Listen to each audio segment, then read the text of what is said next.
I want you to think of someone in your life that you might have a difficult time communicating with. Think about it. Hold that person in your mind, in your heart. My next guest says that relationship, that communication can change.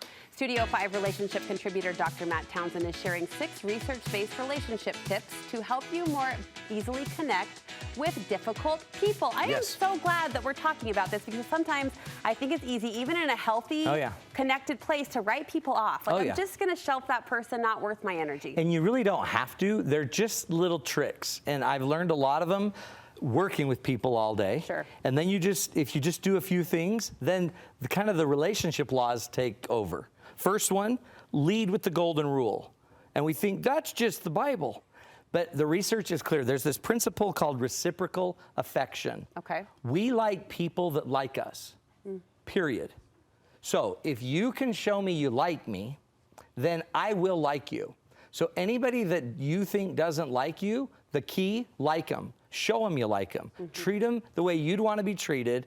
Find something you can compliment. Find something that you really adore about them, and show them you care. Because once you're doing that, they will like you. People have a hard time not liking somebody that's into them. That's so true. That, though, requires, I think, a deep discipline. Yeah. Because they know when it's not sincere. Yeah. Don't you think? You would think, but some people are so starved, they'll take any compliment, They'll give you right?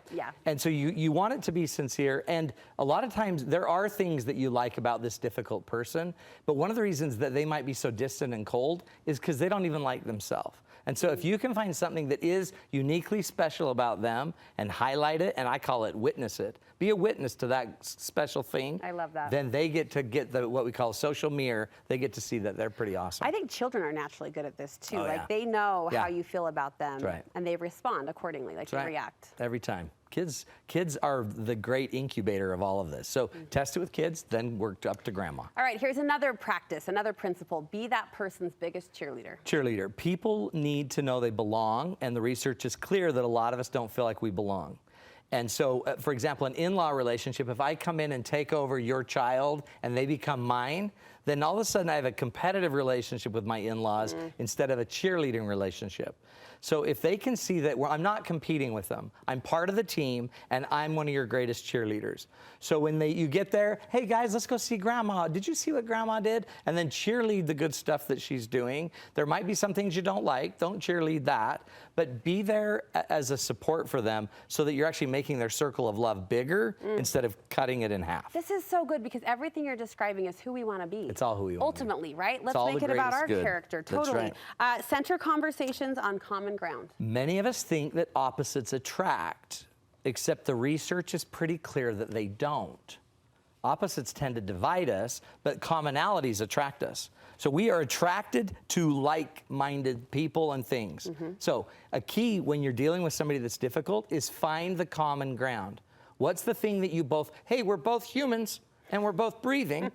You like breathing, I like breathing, then work from breathing. Or if you are a BYU fan and I'm a BYU fan, let's work from BYU fan. Start with commonality. But when we already have kind of an enemy relationship with somebody or a tense relationship, I start with what's different and I only notice the difference. Start with where we have things in common, and then let's build on the commonality. So what if that's all you got?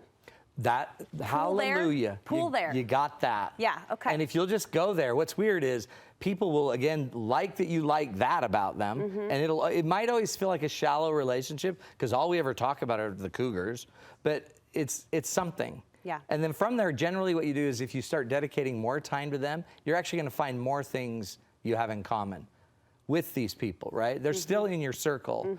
And if anything, learn more until you find more. And then all of a sudden you got 5 things we have in common, and then we can go to those. If it's a family member, by the way, you always have in common family. You always have in common the past family, the present family, the future family. We always have in common our kids, so we could always talk about that. In all the conversations we've had the last, 3 to 4 years about authenticity, I find we haven't really done a good job driving home the real core benefits of authenticity, but you say authenticity is a great connector. Oh yeah, because it's when you have a choice with another human. You have to either be kind of self-enhancing, making yourself better, or self-deprecating. And we tend to trust people more that are real.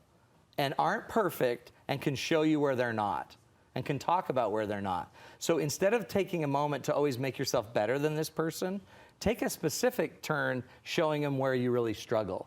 Like, man, your house is so beautiful. I could never keep a house this clean.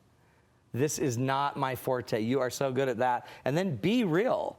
Be self-deprecating. And it doesn't mean you have to put yourself down. Just be real about your strengths. And what's so cool about that is then they can trust you because you are a real person without the facade. Most of us don't trust facades.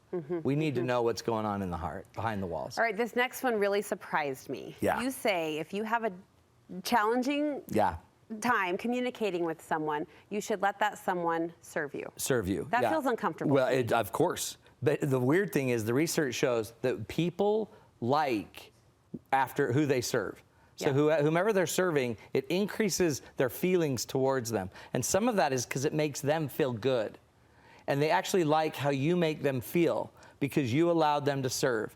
And then if you go back to everything else we've said, what if I know what your strength is, and then I let you serve with my strength, with your strength, and I ask you, how did you get the schedule to get the house so clean? What do you do Mondays? What do you do Tuesdays?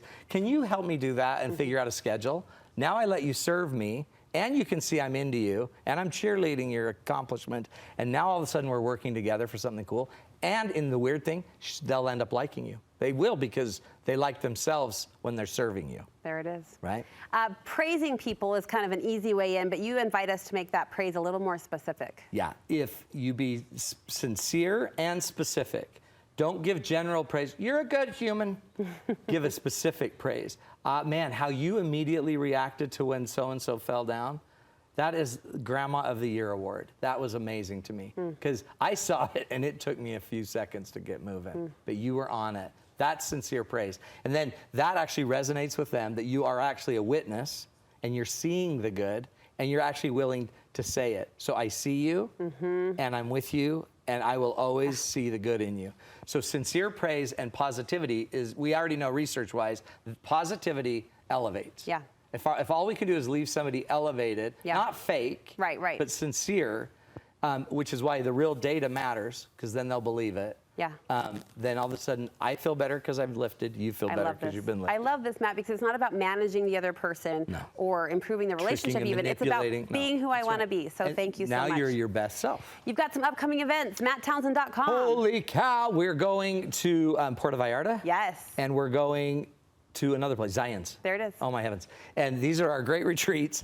Tons of fun. Puerto Vallarta, you get really good, like, killer food, and you get to be in Puerto Vallarta. Zion's, killer bike ride at sunset. Nice. Up and down Zion's.